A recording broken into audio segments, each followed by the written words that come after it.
Kuatkan tekad, kuatkan hati. Negeri ini memanggilmu kawan.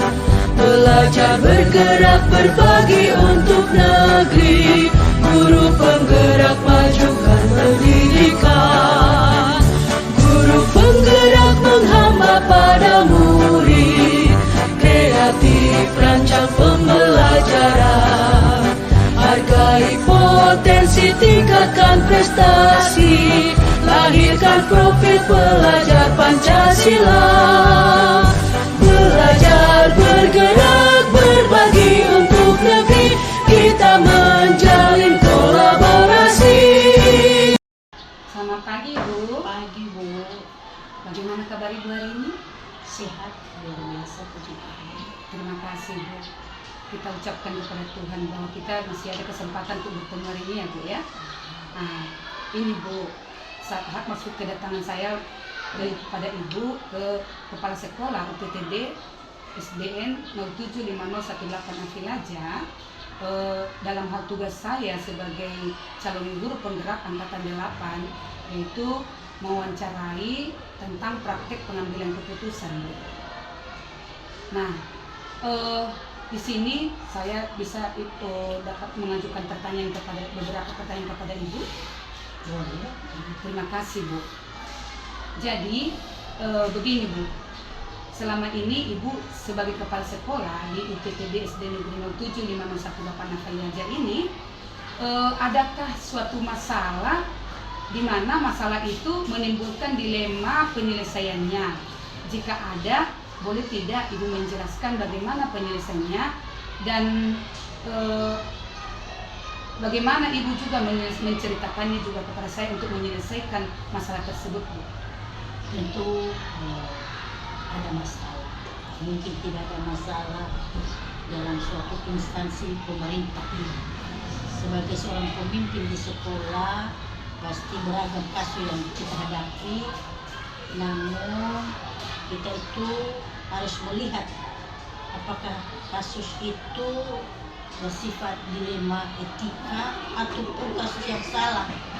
Tentu keduanya harus kita identifikasikan benar atau tidak kesalahan itu, baru kita mengambil keputusan.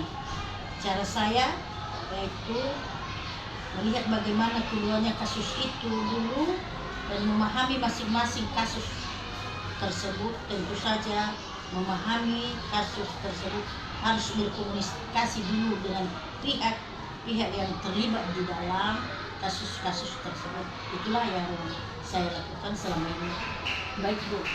Lantas keputusan apa yang Ibu ambil seperti itu, Bu? Jadi untuk mengambil keputusan dalam suatu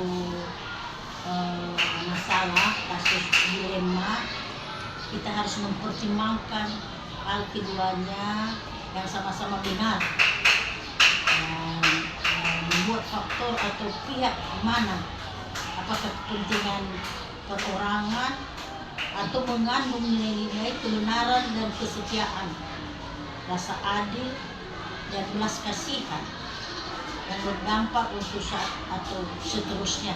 Itulah yang saya lakukan selama ini di sekolah UPTD SD Negeri 075018 Afilaja. Wah, terima kasih, Bu. Keputusan yang solusinya sangat bagus ya, Bu ya. Nah, jadi begini, Bu.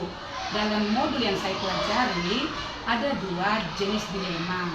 Yang pertama yaitu dilema etika, yang merupakan dilema ini mau kebenaran melawan kebenaran, dan rujukan itu kasusnya kebenaran lawan kesalahan.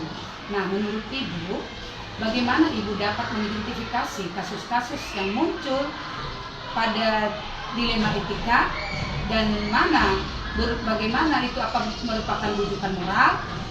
Bagaimana itu, Bu? Tentu tadi sudah saya katakan, kita melihat dulu masalahnya, sehingga dengan suara hati dan memohon juga pertolongan dari Tuhan, sehingga bisa kita melihat apakah itu dilema etika atau moral yang terjadi dalam permasalahan, sehingga kita berpikir berbasis peraturan, ya, bukan dengan berbasis rasa peduli, karena ini adalah instansi pemerintah, bukan keluarga, sehingga kita tentukan dulu, kita investigasi dengan memeriksa kembali fakta-fakta yang terjadi, menemukan peluang, lalu kita membuat keputusan, ditinjau kembali hingga keyakinan kebenaran itu dan bimbingan dari Tuhan, kita ambil keputusannya dengan penuh tanggung jawab. Itu yang harus kita lakukan. Oh iya Bu, terima kasih. Berarti seperti kasus dilema etika yang Ibu hadapi, apakah mempertahankan dilema itu atau di mana keduanya itu merupakan keputusan yang benar dan tidak melawan hukum? Dalam kasus pengambilan keputusan dengan dilema etika, hal yang efektif yang perlu kita lakukan adalah dengan menyederhanakan pokok permasalahan.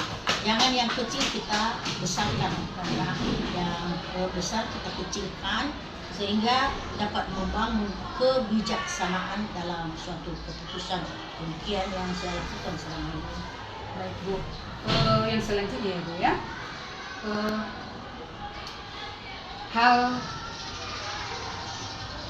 hal-hal apa saja yang selama ini merupakan tantangan dalam pengambilan keputusan pada kasus-kasus dilema etika itu Bu?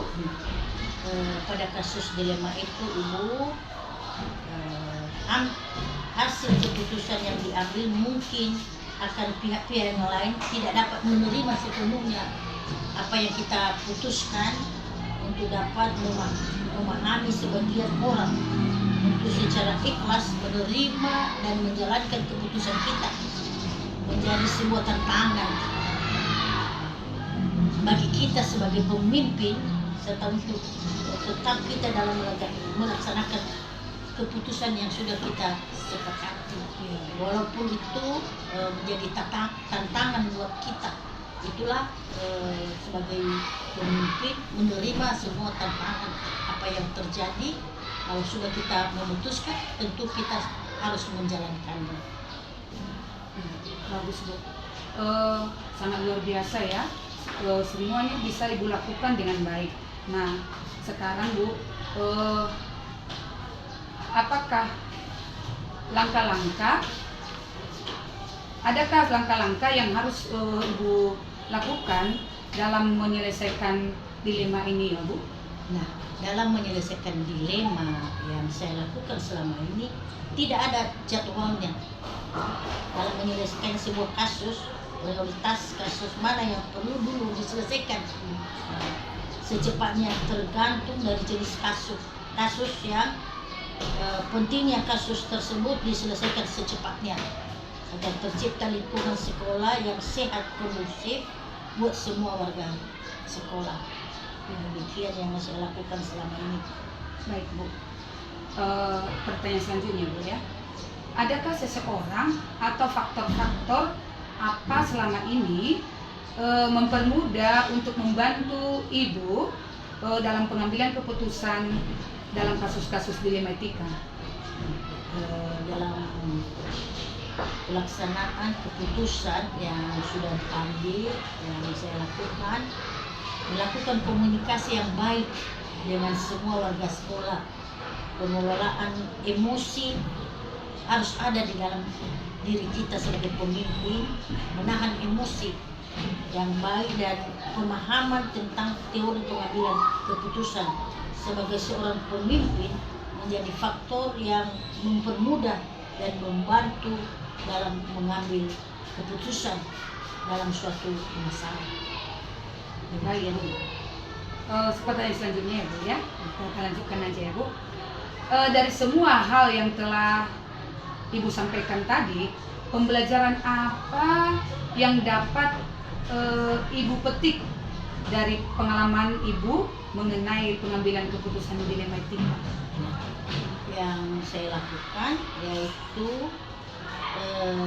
dalam mengambil keputusan, semua keputusan, maka saya mengidentifikasikan jenis kasus harus bisa dilakukan lebih awal dengan melakukan pengujian, lalu lakukan pengujian benar, lawan benar untuk dapat kita mengambil keputusan dalam menyelesaikan semua masalah tersebut. Tadi sudah saya katakan, kita dulu mengutamakan yang mudah, baru nanti yang kalau ada masalah-masalah yang berat, lalu kita lakukan setelah masalah yang mudah sudah selesai kita putuskan. Baik Bu, Saja. luar biasa dalam wawancara kita ini Ibu sudah memberikan yang terbaik di sekolah ini ya. Oleh karena itu saya ucapkan terima kasih Bu atas kesediaan Ibu juga dalam mewawancakan tugas saya di LPS nanti Bu. Terima kasih banyak Bu, semoga kita sehat selalu dan Tuhan memberkati. Terima kasih, semoga Ibu sukses ke depan, bisa menjadi calon guru penggerak yang hebat. Terima kasih.